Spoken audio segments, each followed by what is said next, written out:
What up? It's a Drop in Dimes podcast. I'm your host, Mark Veer, and welcome to episode number 17 with Coach Mark Reed. How you doing, my man? I'm good. I'm good. I appreciate you jumping on. I know you've listened to all the other previous episodes. So I appreciate you doing that. And it's kind of segued into you with the prep school that you got going on. We talked a little bit off pod. I want to start with your basketball background. You kind of told me how you jumped around. I think it's a really nice story for people to hear. And then we'll dive into how Strength of Motion International came about. But first off, just kind of let everybody know who you are and how it started out for you as a player. My career started off as a journeyman, man. I was blessed to receive a scholarship to go to Sheridan, Wyoming. Change of scenery, change of everything. I had a pretty good year on the court as well as my academics. It was just too far. I really wasn't prepared for the snow and just really being out in the wild, basically. So I came home. I had a couple Division I offers. I wanted to go a little bit bigger than what was on the table for myself. So I had a school that placed me with Midland Junior College. We were number 3 in the nation going into that year. I met a coach that was, old school Bobby Knight times 25. He kind of took my love away for the game. I still had some Division I offers, but I wasn't sure if that's what Division I was. I wasn't sure if that's what I wanted to do. I came home, got around my guys in the summer. I was blessed that one of my old AAU rivals became a head coach at Schreiner University. So I went to Schreiner. We had a really good year. I was an All-American. He gets fired at the end of the year. I'm not really, vibing with the coach that came in. So me and another one of the better players on the team went to Wayland Baptist University in West Texas, and that's where I graduated from. Okay. And then definitely a journeyman. Let's talk about your pro career. What happened after Wayland Baptist and then where it kind of took you? There was a basketball reunion tournament here in San Antonio going into my senior year of college. Jeff Foster, my teammate from 6th grade all the way through high school, he was a junior at Texas State. Myself, and we had one other guy on our team that played college basketball. But we played against Sam Houston in the alumni game. I had 50 against them. And it's crazy, a guy on my team graduated from my high school like 12 years before I did. And he was actually coaching in Switzerland. So he told me, you're an alumni. Once you finish school next year, if you don't get anything else, I'll bring you to Switzerland the following year. Finished school. I played 1 year of semi-pro, well, not even a year, 6 months. It's kind of like a summer league here in the States. Sonny Moore was my coach. We won a championship, and that really prepared me for going overseas for Switzerland. It was my first professional job. Then I ended up playing for 11 and a half years all throughout Europe. Then I finished my career coaching the last 7 years. So, I was in Europe from basically 21 to 38. Wow. Okay. Well, I appreciate you sharing your playing story and then your coaching story. You've definitely been around a lot, which is awesome. So you've experienced a lot, and we'll dive into that later. So thanks for sharing that. Let's talk about Strength of Motion International. It was established in 2011. How did that come about? My business partner, as well as Adam Mason, Sir Christian Williams, we all wanted to be coaches, right? And so how it really formed, as a professional player overseas, I always knew I wanted to coach. And so in your professional organizations, you have your main team, you have maybe your second league team, and then you have like your under 19s, your under 18s, your under 17s, and it kind of falls down to those lines. Whenever I would take a contract, I would request to coach one or two of the younger teams, preferably around that 12 to 16 age group in that area. And so while doing that, every summer we would bring home, I would bring home 2 or 3 kids that wanted to come play AAU, come train in America. They had, aspirations of playing in college. So that's really kind of how it started. I actually put one of the young men who came on your team. He played with you guys. I put a couple kids on Ray Briggs when he had his team going. I had another young man that I played with Boo Man and Hard Work. And so that's kind of how it started. I had my son. My wife didn't want to go back to Europe. So we decided to open up the post grad part of Strength and Motion where, as a professional athlete in Europe, you can start at 14, but, your pay scale can be very low where you can come to America, get your college degree, get a stipend or whatever it may be to put some money in your pocket. And so we started doing that. And our goal was to keep it, 60-40, 60% European, 40% American. And we were able to do that the first couple of years. COVID hit. It made us kind of open it up more for the American side. And now we're at the point where it's probably 50-50 now. Okay, awesome. I love it. I moved from Europe, so I understand the difference between European basketball, American basketball. You clearly do as well. I was fortunate enough to get over to the States on a student exchange program. So I love it. I love that you were bringing kids over. I remember when you told me about the kid you wanted to come play, all about it. Like at some point, I want to have an exchange student at my house. Just the opportunities here are just endless, right? So that's really good. My next question, let's talk about the European style and American style. A lot more European players over here. So with strength of motion, is that something that you instill with your American athletes? I know you're now more 50-50, but talk to us a little bit about the two styles and how you're able to, kind of navigate that with the both American and international kids you have in your program. So I think it's a beautiful blend when you can put, the American athleticism, the American go get it, on your own, the American one-on-one, and incorporate it with a team setting. So for me, European basketball, it's a lot more detailed. It's a lot more system. You don't just get to come down and dribble 20 times and shoot the ball. It just doesn't happen in Europe.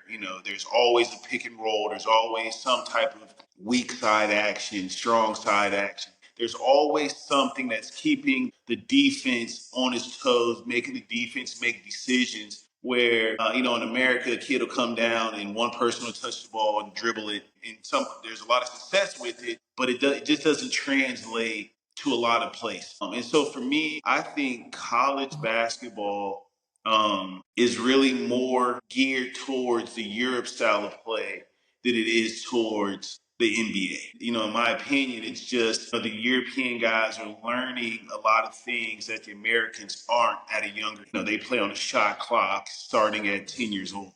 You can't run zone until I think it's 14. You have to learn your basic principles, your fundamentals before you start manipulating the game to win the game. I think they're more based on, the fundamentals and development. Oh, I agree. I mean, we have shot clocks here at the factory now. I don't know if I told you that. And I'm going to be running some tournaments. I want to see kids playing shot clock. I did no zone, catching all kinds of heat in the city. You can't tell me how to well, it's more about development, right? So the has been in this podcast that, we want to see more man, no zone. We want to see less pressing and all that. But man, I just think that the culture needs to change in the city. So thank you for saying that, because this is someone with extremely incredible knowledge, been around the country for years, and you've seen it in the grassroots level over there. And they talk about it all the time on ESPN. All these coaches now talking about European basketball. It's always been like this, right? I mean, when you Yes. were over there 15 years ago, it's always been this way. I just think we're a little bit behind. So appreciate you sharing on that. Hopefully the listeners So understand just it. just Go to, ahead. just to carry on a little bit, like Yeah.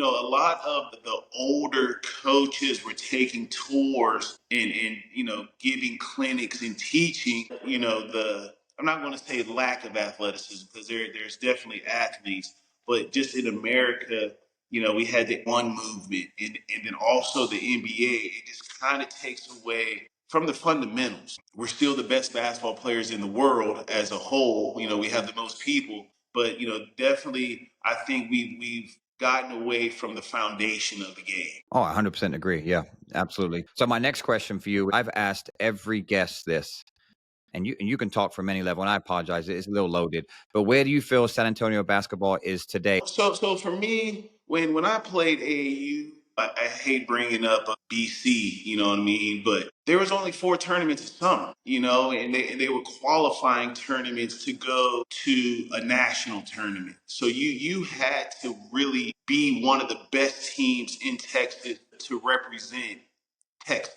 And so now, just overall with AAU, there's a lot of outlets. There's probably a lot more guys that want to play the game. I feel it's in a good space because there's a lot of people that are trying to play the game, trying to grow the game. But on the flip side of that, with evolution, there's new avenues, and I think what's hurting San Antonio basketball, and I think basketball overall, I'll make it a broader statement. Social media. I think social media. There's a lot of influencers out there that are really good at social media, that are really good at marketing, but are not good at helping young men and women get to where they really want to go. I think that's a big problem. I don't think it's just San Antonio. I kind of think it's a pandemic with it right now, of social media. Young men want to get in the gym 5 minutes, pour a little water on their face, working, instead of really getting there and working.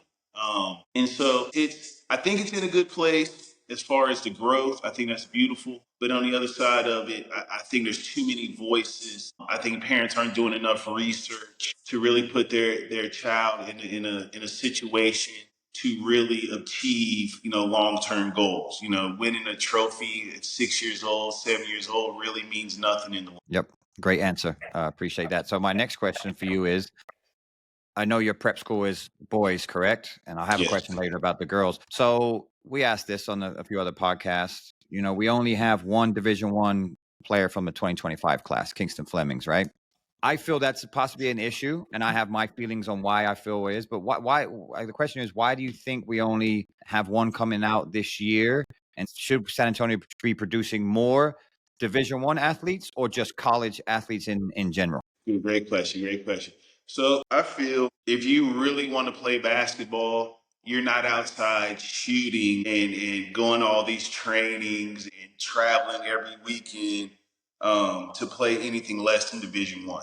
Like I believe that it's not a deterrent to play at any other level, but I think everyone's dream is to play Division 1, right? And so where San Antonio is at right now, it's tough. I think there's a lot more talent here than we get praised for. It's disappointing that a lot of these young men have to leave the city to get the same recruitment that they should be getting at home. But I think it's a culture thing. In Houston and Dallas, kids move around and are able to play and put themselves in positions to have success. In San Antonio, it's rare a kid goes to a different high school and is able to play without sitting out. And so I think that hurts us. And then just overall DNA, we don't have size, here. If you're 6'4", 6'5", you're the center. You're the center where, it doesn't give college coaches a real evaluation of you because you're 6'4", you're 6'5", you're playing the center, but you really can handle the ball. You really can shoot the ball. You really can do guard things, but you don't get to play guard.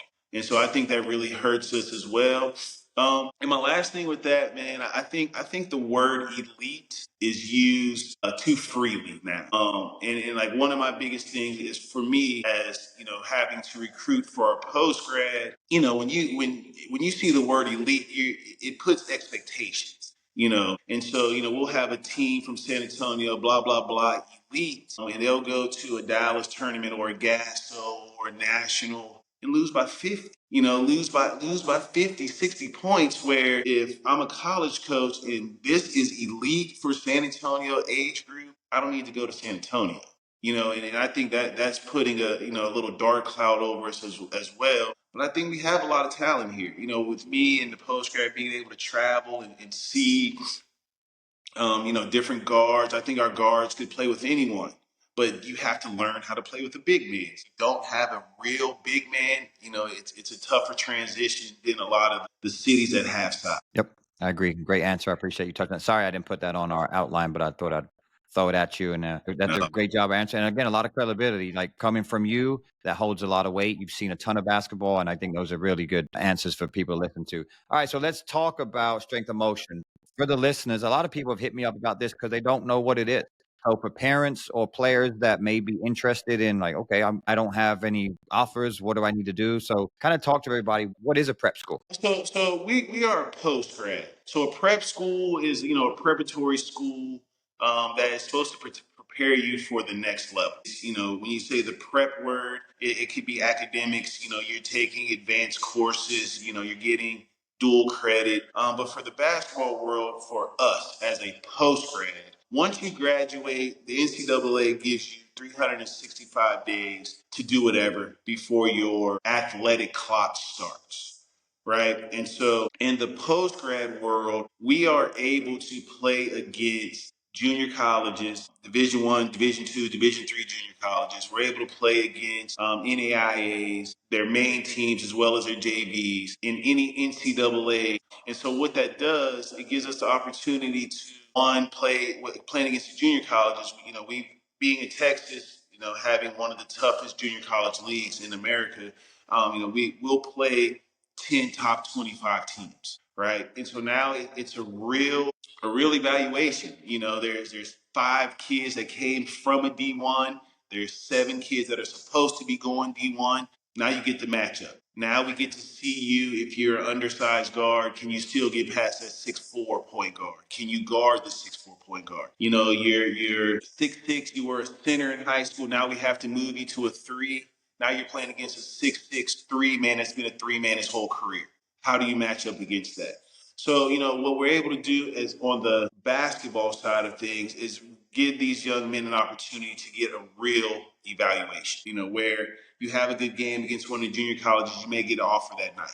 Right after the game, we want to bring you in at Christmas, or as soon as the season over, we want you to come work out in the summer. But what it also does, it allows all these colleges that are looking for junior college players, they watch those games. They might see, I'm looking at so and so from Blinn Junior College when they're playing against Strength and Motion, and the kid from Strength and Motion has a great game. Boom, there's your D1 offer, or now you're on a D1 board or a D2, whatever it may be. It just gives you one more year of growth and exposure. And that's what a lot of these young men need that come into our program. Just a little bit more exposure and growth. Okay. Thank you. My next question is, what's the recruitment process look like? Are you just cleaning house every year? You're looking for, because you said it's 365 days, right? They have. So I'm assuming after that, they're done. Now you got to get a new roster each year. Is that how you guys go about it? Yes, yes. So you actually have 2 years. That's a whole nother story as far as explaining all that. But so basically, we have a new team every year. We work with a lot of different colleges. We work with a lot of different scouting services, and basically. We really don't recruit. It's more so word of mouth. Coach wants to put a kid here for a year. We want to see this kid after a year with you guys. We know what you guys do. We've never had a kid come in with more than a partial NAIA offer, but we have kids at Power Fives. We have kids Division Two. We have a kid on every level, and so it's mainly colleges place people with us, and then word of mouth. We really thrive on our development, and we really like young men to come in with a chip on their shoulder. They feel like they've been looked over, or they didn't get the same opportunities, or they just want to prove it to themselves that I can play at the next level. I just need a little bit more time. Okay, great. My next question was, what does a typical day look like at Strength of Motion for your athletes? Okay, so like our season is basically broken up into three parts. The hardest part is our preseason. Practice starts at 5 o'clock in the morning. We run on the track at least 2-3 times a week. That's an hour and 15 minutes. We make the guys eat. Then we come in, like our bigs and wings will go to the weight room. Our guards will do their individual stuff. That's another hour and a half. We'll eat some more. We'll switch. The bigs will, come on the court. The guards will go in the weight room. Another hour and a half. And then we'll come in and we'll have, let's say Monday is offense. So we'll go over our offense, and then around 12 o'clock. When the college guys start waking up and, the guys coming back from overseas, they'll come and play. So then we'll play pickup normally 12 to 2, 2:30, as long as the guys are playing hard. We go have lunch. The guys get a couple hours off. Then we come back at night and they have to, shoot 500 jumpers every night. So we do that for 3 months. And then October is a huge month for us. It's the most active recruiting part of the year, because no one's in their season. Everyone wants to see all the junior college kids, all the, the high school preseason stuff. So we play a lot of games October, November, December, January. February is more so a lot of the prep schools. And then March, we get back into the weight room, trying to put back the weight on that we lost during the season. And so when the guys leave out for college in August, they'll be that 10 pounds, 12 pounds bigger with a year of experience. That is a long grind of a day. Yeah. So Yes. my next question, what kind of athletes are you looking for to fit your program? Kind of like I said, man, we're not we're realistic and we're honest. So for us, we have to have size. So every year we'll have at least 4 to 5 guys, 6'8" and above, and then after that we can try to bring in 2 to 3 people at each position: 3 point guards, 3 2 guards, 3 threes, and a couple hybrids. And that's just kind of how we do it. We're not looking for anything specific. Just guys that want to work.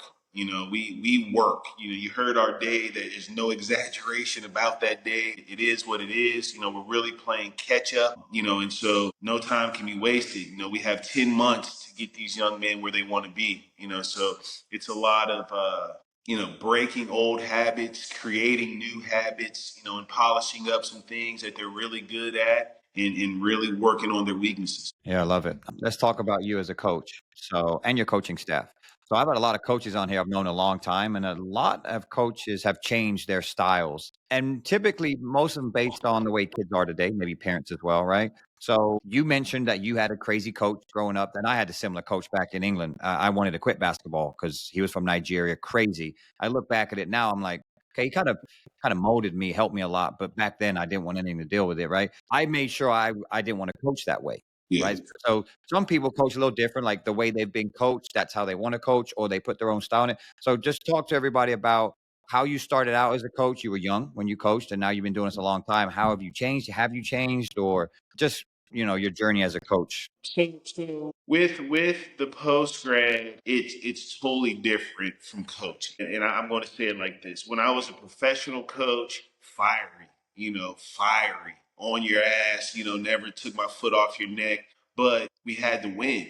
There was money. There's a lot of money involved. There's bonuses involved. There's contract negotiations. So I was blessed. All the clubs that I worked for as a coach, they allowed me to pick my Americans, right? And so we had 2 to 3 imports that I was able to pick, and so I would really talk to the guys and just get an understanding of the guys and make sure that we understood that you're going to get fired first if we're not winning. It's going to be you. They're going to let me get 2 or 3 more of you before they fire me. And so, just being honest with the guys, they would let me and allow me to coach them because they knew I had their best interests at heart, where, they're trying to feed their families and I'm not getting fired first. So I was fiery, never disrespectful. I attacked your basketball character, your effort, and that was it. Now that we're in this post grad world,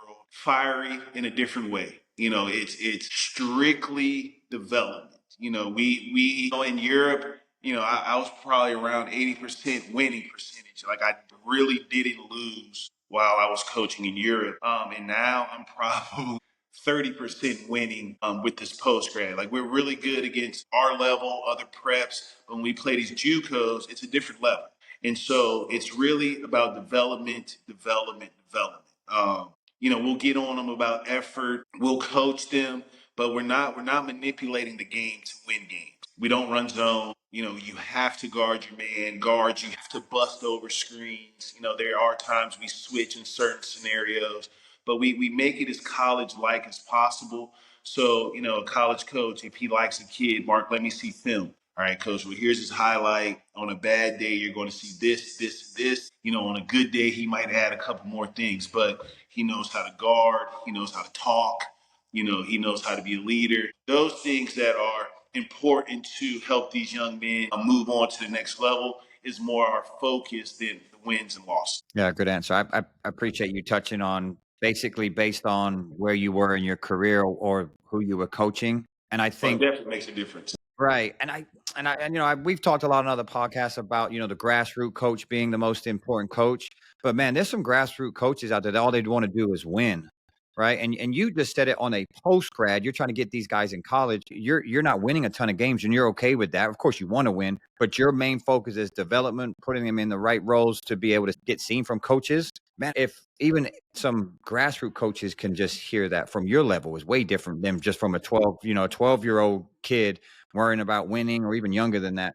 I think that's a culture issue we have in San Antonio about development over winning. It's easy to say that. I think if you poll any coaches, oh yeah, development is more important than winning, but I don't see it enough in San Antonio at the younger level. So, what are your thoughts on we've talked about the grassroots coaching being the most important one because that's when you get a kid that's young, maybe new to basketball or going through some stuff. What are your thoughts on how important they are and what advice would you give any grassroots coaches listening to get them ready for when they get into middle school, high school, and beyond? Man, I think the grassroots guys are really setting the foundation, of what's expected when you say you want something. I can say I want to be an NBA. It was so easy for me to just say that. Hey, I want to be an NBA. But the work that it entails, starts at a young age. I'm not going to say you have to be playing basketball from 3 years old. There are late bloomers, but whenever you start, your foundation has to be solid. You have to be putting in hours. You have to understand if you really want to play this game at a high level, you can't do what other kids are doing. You can't be at every party. You're going to miss holidays. And so with the grassroots, man, I think they're very important. I think they have to instill that part of the work. It's not going to be easy. I think you should leave practice dead tired, sweating, hurting. And I think, if you start off in that environment, you can prosper in any environment. You know, competitiveness, learning how to compete at a young age. It doesn't matter if you're the tallest or the smallest, learning how to compete. I think it's so important. And this just overall, I feel like if you're truly in this for the right reasons, yes, everyone wants to coach, everyone wants to come up with the new triangle and all that, but you have to be realistic of what you're dealing with. If you have a bunch of kids that are slow, you can't press. You have to figure out, pack line defense. Or if you have a bunch of athletes, can't play slow all the time. You have to let horses run. And so it's really a fine line. But the biggest thing for me, man, is just teaching them how to work, having a plan. If I'm dealing with third graders, by the end of the season, everyone has to be able to make 10 right hand layups, 10 left hand layups. And that could be the goal for the season. Now we get into fourth grade. Now you got to be able to make 10 10-foot jump shots in a row. Fifth grade. Now we're moving it out to 15 feet. And, so I think it's the beauty of the process has to start with the grassroots. And you have to have a plan for these young guys. And I say that because I was in Europe, so I really learned a lot of my basketball as a young pro and as a coach. Man, the European guys, man, they have plans. They have real plans.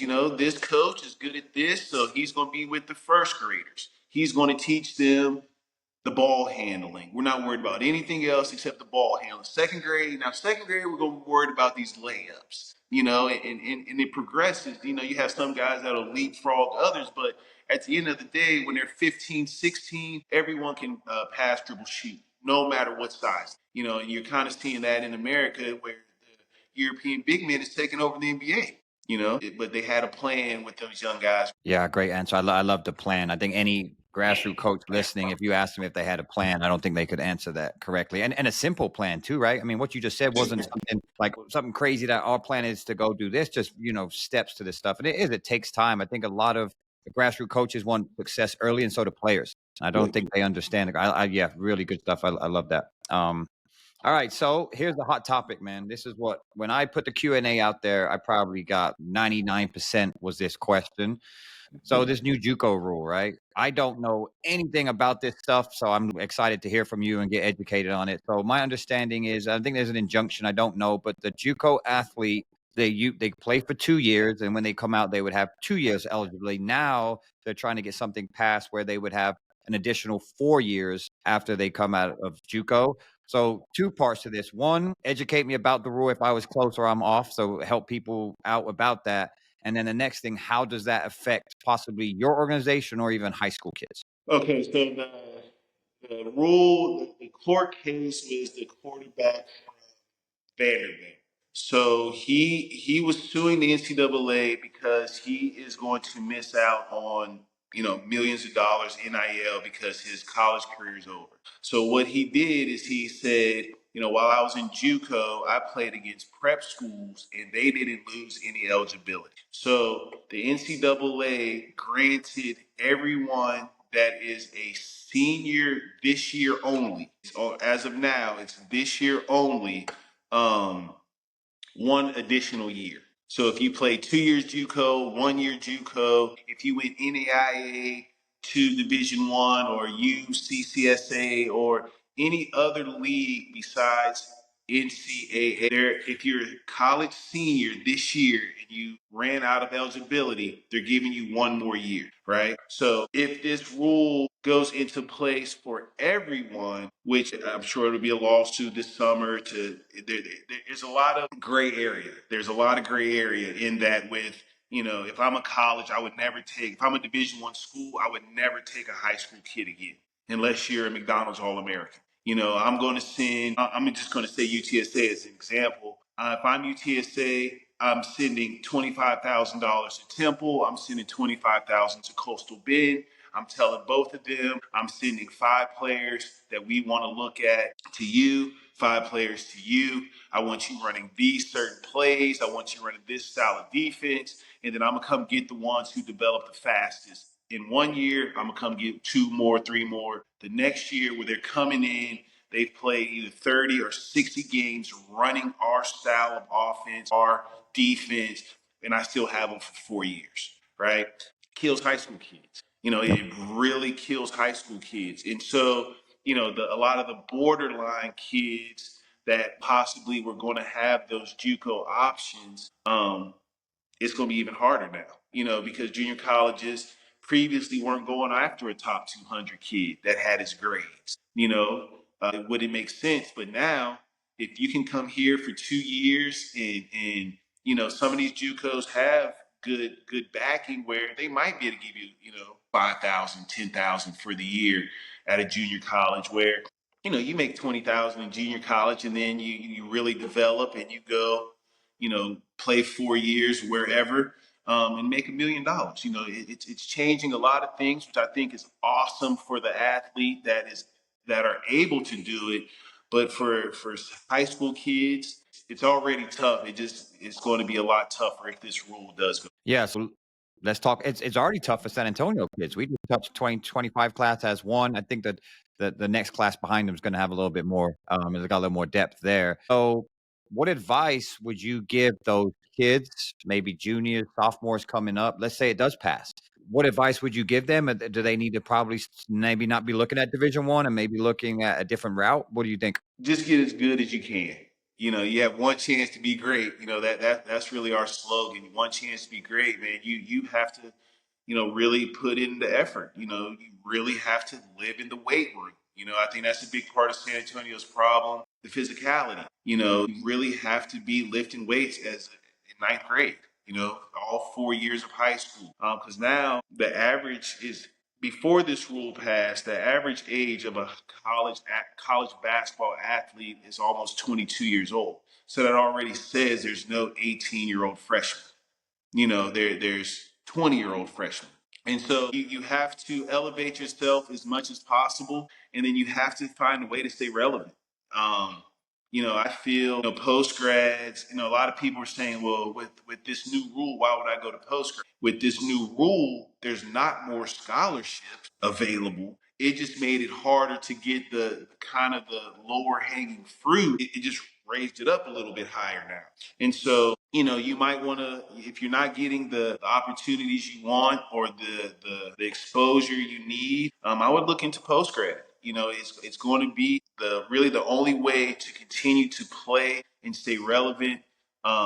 Because no one's coming to the park and giving you a scholarship. Next question for you. So you touched on it earlier. San Antonio has too many teams at the AU level. Like you said, this elite team goes to the Gasso, gets drugged by 50, right? I think with this new rule, I think AAU programs need to be maybe possibly coming together or maybe not having as many teams go play in these big tournaments because San Antonio is getting a bad name. Let's be real. We both hear it. That So, what are your thoughts about possibly the culture of San Antonio? And Mo said it, like the actual guys who've been doing this a long time, respected, credible individuals coming together and saying, "Hey, if we want to our goal is to get San Antonio kids to the next level. With this new rule that's possibly coming, we may need to work together to figure out how we can condense some teams and just have the top kids go play in these tournaments." What do you think about that? Maybe a solution for San Antonio moving forward. A lot easier said than done. There's a lot of egos involved. There's a lot of that's my kid involved. There's a lot of money involved. And so, like I said, I listen to all of your podcasts. I know all. Another guy I think does an excellent job is Lou with the Toros. The future. I know those guys. I don't know Cody. I know him, but I don't know him personally. I know those guys. And so I think everyone has the best interest for the kid, but at the same time, it's a business, right? And I think, me sacrificing my kid eat for everyone to eat, it's hard to ask someone. Yep. And just being real about my answer. I go back to Europe, man. There's a governing body over youth sports. Every sport in America, besides basketball, there's a governing body, right? And so until there's some format in place for everyone, it's going to be the wild, wild west. It's just too much money involved, man, and it's hard to tell someone not to feed your family. And so I think realistically, I think those guys do an amazing job. And I think me knowing them, I think they're all level-headed enough and been doing this enough to understand if we really put one good team out there and went to one big tournament a year and gave ourselves a real chance to win, it would bring more attention to San Antonio. Boo Man, he was with Artie Griffin, Shaq, those guys. We were spitting out D1 guys. My years of high school, Northeast was the number one or number two district in the state of Texas. My high school teammate went to the NBA. People probably don't even know that, but he went to the NBA 14 years, millions and millions of dollars later, and he doesn't get celebrated in San Antonio. I think it's very doable. I think it's going to take some guys, humbling themselves, figuring out a financial plan behind it. But overall, man, I think it's going to take a governing body to govern everything. And I use volleyball as an example. One of the volleyball clubs here that, if you sign with their team, you can't leave their team for a year. So if you leave, you can't play volleyball until the following season. Until, if they did that in AAU, I think a lot of things would change. Yeah, I agree. That's a good answer. And we've talked about governing bodies. Soccer does it with my son. Gymnastics with my daughter. It can be done. I don't know why people say it can't. I mean, there's thousands of kids playing soccer, thousands of girls playing volleyball. They all say, "Oh, basketball." No, it's every sport. There's thousands. It can be done. I just don't know why it's not. I think a governing body would be something. And again, it's in Europe. I've been through it, so I know exactly what you're talking about. I'm trying to kind of bring some light to it. It's nice to hear someone else that's been in my shoes over there and saying the same message. So I appreciate that. And we do it. All those coaches you racked off, we got some really good coaches in San Antonio that do a really good job. But I also understand that they do run their business. So we did do that Gervin team that Mo talked about. But I think it can be done. But man, yeah, just putting egos. And I think I said 4 tournaments. I like what you said. Maybe just one. Maybe we do take, One. yeah, one tournament, and it's going to be out there early where, hey, and you do sign contracts. I'm good. Hey, you go play, but you're coming back to our organization. I don't think there's anything wrong with that. They do it in other sports. I really believe that we do have enough talent that can beat anybody in the country. I believe that. I really do. We take our top 10 kids. We're that good here.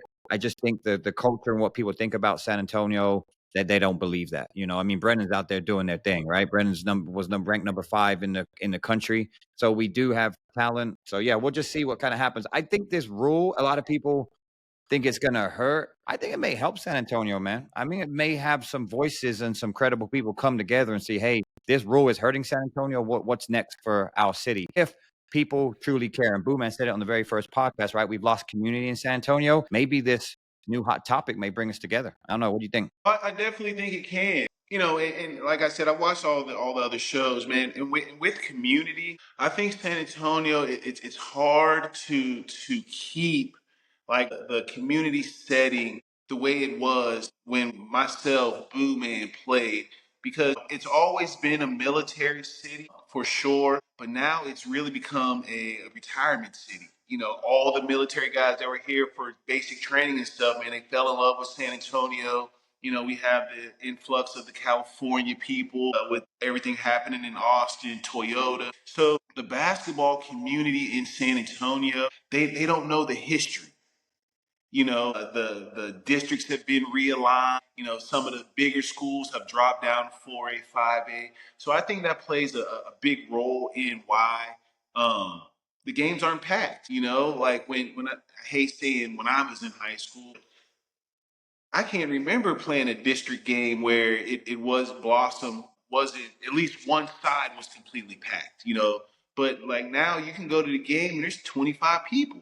Like even the kids playing, all their parents are. But I just think it's just because it's so many new people to San Antonio. It's growing so much. It makes it hard to, keep those rivalries. And like for me, an example of that is, Judson. Judson, it's turned into almost 5 schools.